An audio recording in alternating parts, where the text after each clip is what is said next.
თავდასხმა და საქართველოში არა ბიჭო. საქართველოს რაღაც წამოვიდნენ საომრად და გადარჩა იმ პერიოდში ხალხიც და ელიც და ქვეყანაც. ანუ ქართული ჭიდაობით ომებს ვიგებ. თვითონ ომში. წეგან მახსენე ხიდორში ხმალაობაც არის, ჭიდაობაც არის. ხიდორის სპორტსმენები და გემა ქართულმა ჯარმა ხიდორი იწოდა და დღევანდელ ჯარსაც ხიდორში ავარჯიშებენ. დღევანდელ ჩვენი ჯარსაც სამხედროებსაც. ანუ ისეთი დახვეწილი ილეთებია, ისეთი დახვეწილი ქმედებებია, რომ საბრძოლოდ საჭიროა და მომგებიანია და ხიდოლით ვიგებდით ომებს. ანუ ბიჭებო, ხიდოლი არის ქართული საბრძოლო ხელოვნება, ქართული ჭიდაობა არის სპორტული ჭიდაობა. ანუ თქვენ ძალიან მცირე ეხლა გაგაცანით ქართული ჭიდაობის მოკლე ისტორია. კვირაში ერთხელ 15 წუთი 20 წუთი დავждეთ, ვილაპარაკოთ. ამოუწურავია ქართული ჭიდაობაზე, ქართული ჭიდაობის ისტორიაზე. ტელეგადაცემები მიყავდა კვირაში ერთხელ, მე 1 საათი ქართული ჭიდაობაზე ვილაპარაკობდი.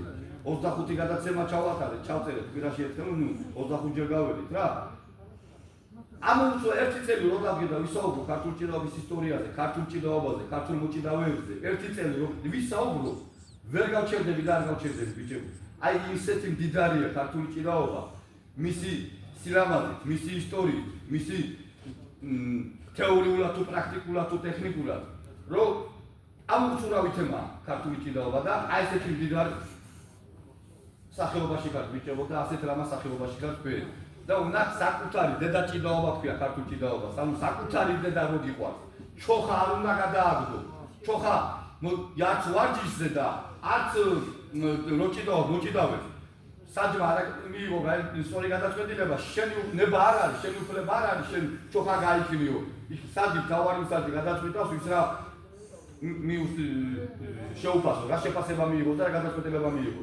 ამას ჩათვალე რომ შენ აი გადააგდე უკვე შენი ეროვნული ჭიდაობა გადააგდე, ჩოხა კი არ გადააგდე. დედა გადააგდე უკვე დედა მოისროლე.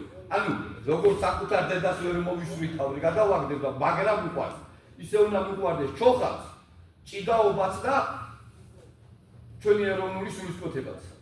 ბიჭებო, ძალიან ბევრი გამომივიდა ახლა საუბარი.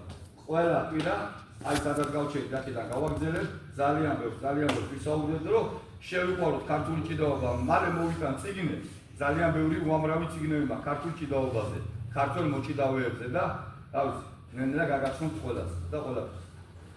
მადლობთ რომ მისმინეთ. თქვა აუცილებლად ყველა მომიტანეთ ვიცი